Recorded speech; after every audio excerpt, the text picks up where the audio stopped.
Testing. Check 1, 2, 1, 2, 3. Check 1. Yeah. You got enough of that? Sounds Check good. 1. Check 2.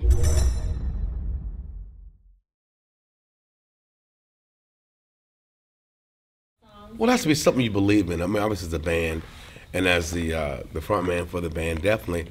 I always say, as Bono said, if you get inside the song, if I can't get inside the song, if I can't really feel it, and it's not just about me or Jeff or Joey or Duncan. It's like, but it's like the message we share as believers, and the message we share as Newsboys. More directly, it's like I know our audience, and I know obviously my faith and Christian people. Period. But it has to be a song that we can get behind from 5 years old to 95 years old. But the message has to be intact, and it has to be saying something. It can't just be breath and britches. It's got to have meat to it. But there's been some songs saying that, Michael, that you didn't love right away. That's true. That over time, because you started to feel it, because you started to own it And more. I started to hear what it said in my mind. You my know, heart, and yeah. then it can come a little later, like We Believe, classic example. My favorite song to do live now is We Believe. One of my favorites for sure. Crazy. But a funny story about We Believe, and that is back in the day when we were recording the song, I don't know if it was the time of night or the fact is in the record, the 11th hour they say, but I was so not into that song. And so much so that I'm admitting here my human sinful nature, flesh out. I was tired when I was like, I don't care what I'm singing about. I was like, we believe in God the Father. No, not that bad, but it was I was getting to the song. Then it hit me what I was singing about, and then I got the demo back of the first, or the master back of the first mix. I was in my bathroom brushing my teeth one morning, and it came on. I was like, this thing. I think I told you, Jeff, in the back of the bus that night. Yeah. This thing is it's like it's probably my top 5 favorite songs of all time. I remember you were talking to me about that, Michael. You were saying that with that song in particular, it wasn't an easy song for Michael. Michael's world-class talent. He just is. So a lot of songs come very easily for Michael. They kind of just ooze out of him. But I think with We Believe, it was a bit of a struggle, and he wasn't connecting with it, he wasn't feeling it. And a lot of times, to be a thing of encouragement to all the people watching this, is that sometimes you don't feel stuff. Sometimes you do, but sometimes when you least feel it, that's right, is when God can walk through the room, and you don't even. It's actually got very little to do with feeling. Sometimes you're just running through the motions. But then with Michael, when he heard it back, after really not feeling, really not liking the song, pushing himself in places that he wasn't comfortable with, the song comes out, We Believe, and it's one of our biggest songs of all time. So there's that. Yep. There's that. I love the songs. Once again, getting inside the songs. I love the fact I can stand on stage on the road show coming up, arenas every night, for 25 cities, arenas, and get on stage and confidently say to people that we believe God's not dead, and let's start a Love Riot tonight in your city. It preaches. The song, the title preaches. And boy, what do we need more than ever, We talk about love. Well, what's better than love? No. Live it out. You'll see a change. Just talking about it and kind of, faking the funk, it goes nowhere. But if you love your neighbor as you love yourself, put it this way. Michael Tate, people know me, I like me a lot.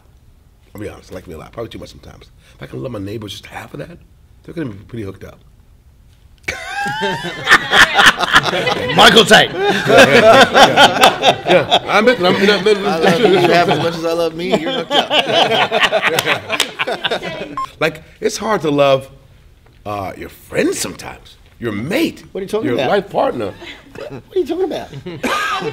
When you said mate, you really directed that at the only person in this band that would say that. Are you feeling insecure, Duncan? Pretty much, yeah. Friend, your wife, wife's husband. It's like definitely important, The Bible talks about it more than anything else, You got to think something's behind it.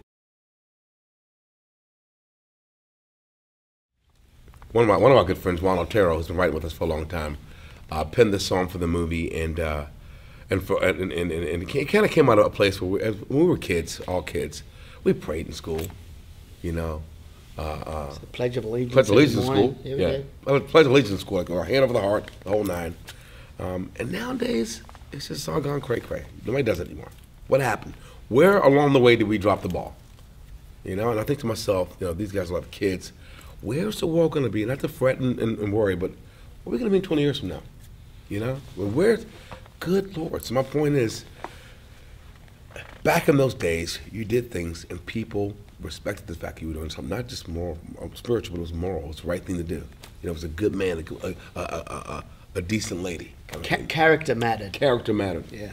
Short of revival, which I believe was going to happen, I forgot. It's going to happen, man. Short of revival, we're on a one-way path right now. Well, what you're seeing now is you're seeing everything getting turned on its head, where they're making the values and the Christian values seem like the wrong thing. Like they're, you know, by you're not being compassionate to this person because you don't agree with this thing that they're doing.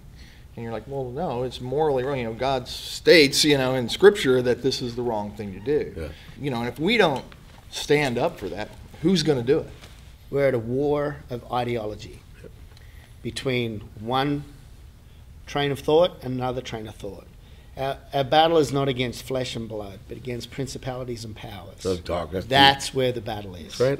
What we especially want to do with Love Riot is, yes, we're at war with these ideologies and we're at war with principalities and powers, but we're called to love people. Yeah.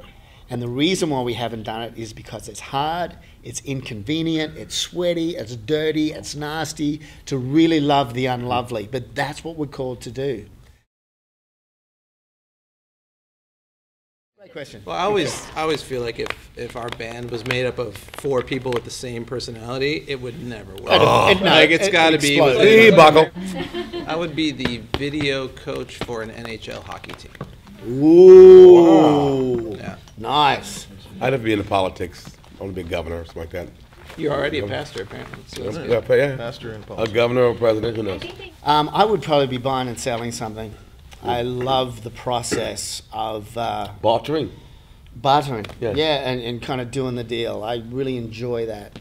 So I'd probably be buying and selling houses somewhere. What you got, Jody? What would you be doing, Doug?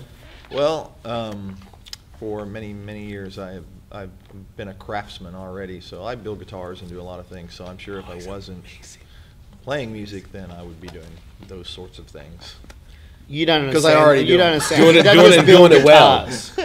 Yeah. He builds the guitars out of blocks of wood. Yeah.